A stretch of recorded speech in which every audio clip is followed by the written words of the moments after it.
네, 오늘도 주님과 함께 동행하시는 복된 날 되시기 바라겠습니다. 오늘 말씀은 고린도전서 4장 1절에서 5절 말씀입니다. 사람이 마땅히 우리를 그리스도의 일꾼이요 하나님의 비밀을 맡은 자로 여길지어다. 그리고 맡은 자들에게 구할 것은 충성이니라.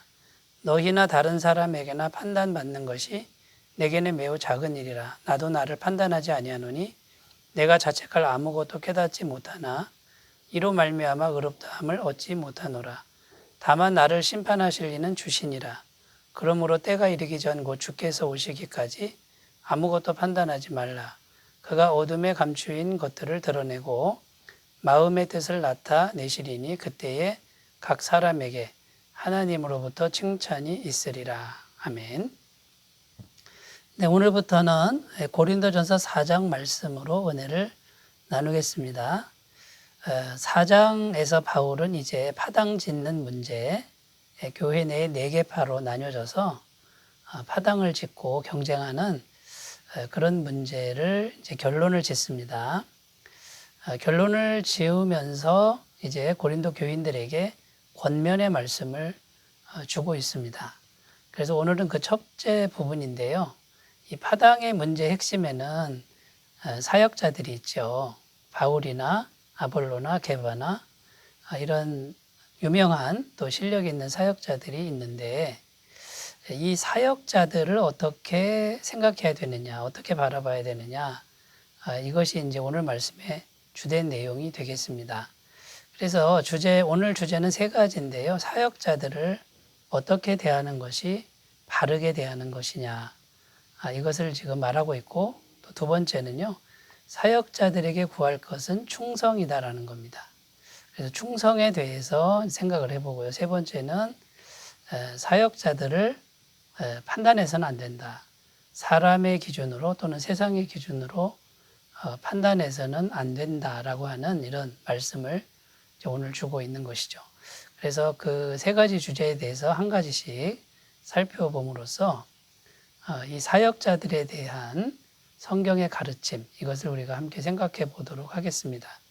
첫 번째는요, 사역자들을 어떻게 대해야 바르게 대하는 것인가, 이런 문제를 지금 이제 바울이 말하고 있는데 1절 말씀해 보면 사람이 마땅히 우리를 그리스도의 일꾼이요 하나님의 비밀을 맡은 자로 여길지어다. 자, 이렇게 말하고 있습니다. 여기 좀 자세히 보면 그리스도의 일꾼이요 할 때 그 일꾼이라는 단어가 헬라어 헤페레타스라는 단어입니다.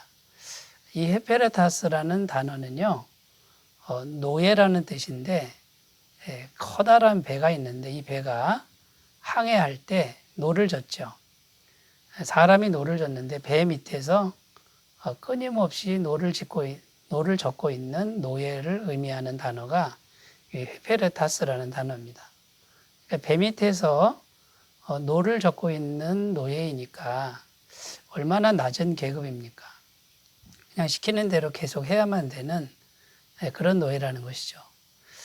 그런데 그리스도의 노예라는 것이죠.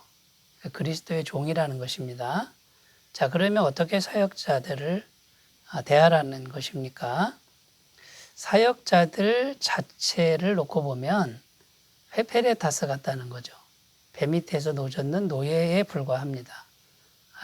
그러니까 대단한 존재가 아니다라는 거고요. 그러나 그리스도의 노예입니다. 그리스도께서 보내신 그런 노예이니 그리스도를 봐서 함부로 대해서는 안 된다라고 하는, 자, 이렇게 사역자들을 봐야 된다라는 것이죠. 또 하나님의 비밀을 맡은 자로 여길지어다, 지금 이렇게 말하고 있는데 여기 맡은 자라는 단어가 헬라어 오이코노무스입니다. 이 오이코노무스도 하인이라는 뜻인데 집안에서 모든 일을 맡아 처리하는 하인, 이제 이런 의미가 있는 겁니다. 자, 하인이니까 계급이 그렇게 높지는 않습니다. 그런데 하나님의 비밀을 맡은 자다, 이렇게 되어 있습니다. 자, 그것은 그리스도의 구원의 복음을 전하라고 그 복음을 맡아서 이제 주님이 시키는 대로 지금 순종하면서 가는 이제 그런 하인을 말하는 것이죠. 여기도 보면 역시 같은 의미입니다.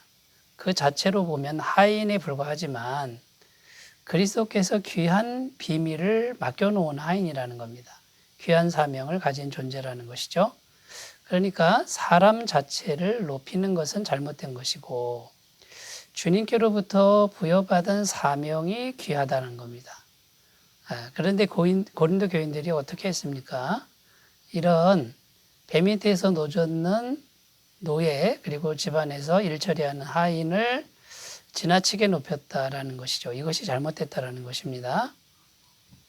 정말 높여야 할 분은 예수 그리스도 한 분밖에 없다라는 것이죠. 자, 여기서 모든 파당의 문제가 왔다는 것을 지금 바울은 말하고 있는 것입니다.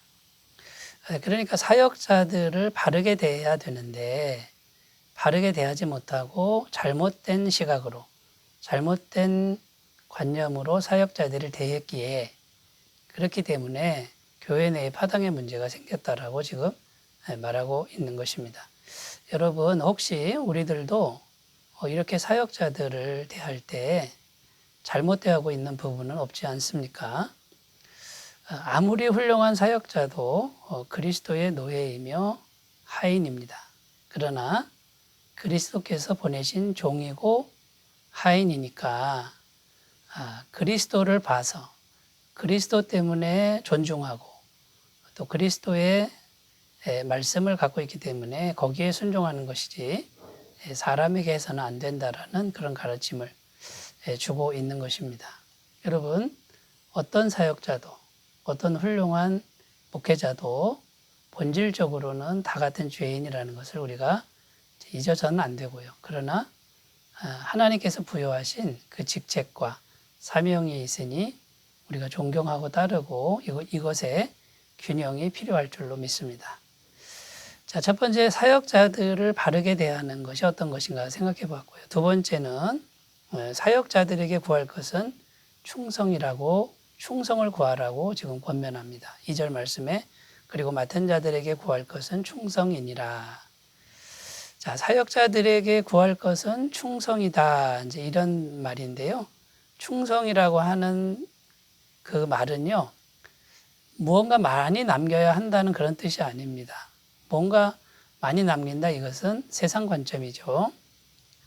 또 무언가 남들과 비교해서 특별한 일을 해야만 한다. 특별한 재능이 있어야만 된다. 이것이 아니라는 겁니다. 사역자들마다 다 은사가 다르고 재능이 다른데 그냥 그 사역자들에게 주어진 재능과 은사대로 성실하면 된다라는 겁니다. 마태복음 25장에 보면 달란트 비유가 나오는데 주인이 타국에 가면서 재능에 따라서 5달란트, 2달란트, 1달란트 이렇게 각 종에게 달란트를 주었죠. 재능에 따라 주었다 그럽니다. 근데 돌아와서 결산할 때 5달란트 받은 사람은 5달란트를 남기고 2달란트 받은 사람은 2달란트를 남기죠. 그런데 칭찬이 똑같습니다. 착하고 충성된 종아, 내가 적은 일에 충성하였음에 큰 것도 내게 맡기리니 내 주인의 즐거움에 참여할지어다. 그러니까 자기가 받은 대로, 자기가 가진 대로 충성만 하면 되는 문제인데 많이 남기라는 것이 아닌 것이죠. 여러분 사역자들이 다 같을 수는 없다라는 것입니다. 바울과 아볼로가 같을 수가 없죠. 바울은 복음을 심는 역할을 하는 거고 아볼로는요. 이미 구원받은 사람들을 성숙하게 만드는 그런 은사가 있다라는 겁니다. 여러분 그러니까 사역자들을 비교해서도 안 된다라는 거고요. 사역자들마다 고유의 특징이 있는데 그 특징과 은사를 가지고 충성하기만을 바라라는 겁니다. 하나님께서 때를 따라 이 사역자도 보내시고 저 사역자도 보내셔서 성도들의 신앙이 자라도록 하는 것뿐이지 그 사역자들 자체가 하나님이 될 수는 없다라는 겁니다. 여러분 사역자들끼리 서로 비교하고 누가 더 많은 일을 했느냐라고 비교하는 자체가 잘못된 관점이고 육적인 생각이라는 것을 오늘 우리가 꼭 기억하셨으면 좋겠습니다. 그리고 사역자들마다 고유의 특성과 은사를 잘 인정해 주는 그런 분위기가 충만했으면 좋겠습니다. 자, 세 번째입니다. 세 번째, 판단하지 말라. 이렇게 지금 권면하는데 사람의 기준으로 판단해서는 안 된다. 이렇게 말씀하죠. 5절 말씀에 그러므로 때가 이르기 전 주께서 오시기까지 아무것도 판단하지 말라. 그가 어둠에 감추인 것들을 드러내고 마음의 뜻을 나타내시리니 그때에 각 사람에게 하나님으로부터 칭찬이 있으리라.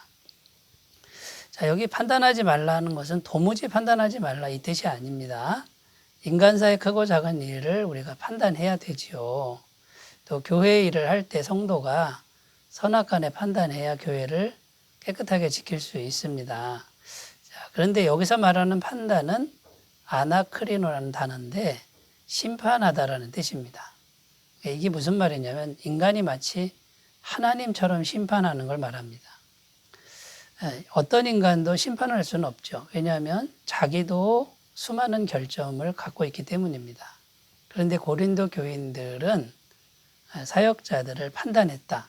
곧 하나님처럼 판단했다. 이제 이런 의미가 됩니다. 그러니까 엄청난 교만인 것이죠. 사역자들을 함부로 판단했기에 파당이 생겼다는 겁니다.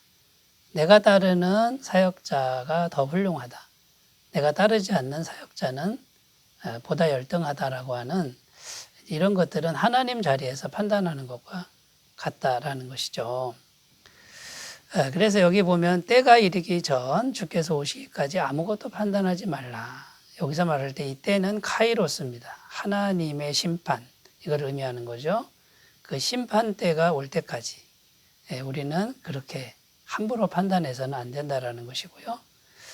그래서 우리가 판단할 땐 조심해야 되는데 남의 눈에 티는 보고 자기 눈에 들보는 보지 못하는 그런 존재가 우리라고 성경은 증언하고 있는 것입니다.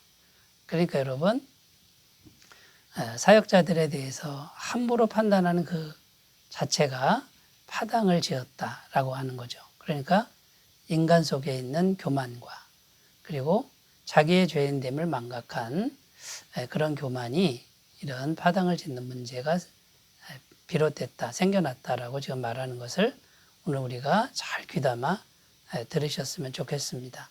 그리고 판단할 때 다른 사람의 단점이 보이면 나에게도 그거보다는 또 다른 단점이 나에게도 있다는 것을 항상 생각하면서 우리가 하나님의 뜻을 늘 묻고 그분의 인도하심을 받는 겸손한 태도가 필요할 줄로 믿습니다. 자, 사역자들에 대한 권면을 주는데 바르게 대해라, 충성만 구하고 판단하지 말라. 이것을 오늘 꼭 기억하셨으면 좋겠습니다. 기도하겠습니다. 하나님 아버지, 사역자들을 어떻게 대하는지 이것이 잘못되어서 파당의 문제가 생겼습니다. 하나님, 우리도 그런 잘못은 범하고 있지 않은지를 돌아보는 귀한 시간이 되게 하여 주옵소서. 예수님의 이름으로 기도드립니다. 아멘. 주님의 임재가 충만한 심령 되시기 바라겠습니다. 감사합니다.